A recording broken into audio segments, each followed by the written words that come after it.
Hola, sóc la Júlia Vergara Alert, una de les autores del llibre Avui és demà. De fet, jo he escrit el capítol de confinament al laboratori perquè sóc investigadora.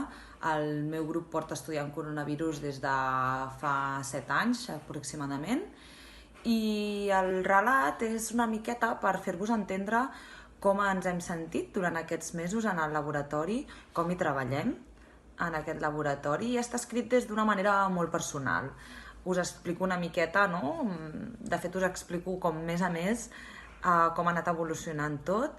Per nosaltres també ha sigut una situació nova, és una pandèmia, mai havíem viscut una pandèmia d'aquestes característiques i ens hem hagut d'adaptar, igual que tots vosaltres, no? També hem hagut d'adaptar-nos amb el que teníem. Vam començar a ser molt poquets al laboratori, fent moltíssimes hores, seguim dedicant-hi moltíssimes hores, però el grup ha crescut, és la part positiva, i espero que en el relat hi pugueu veure una miqueta la part més humana de la ciència i que veieu això, no?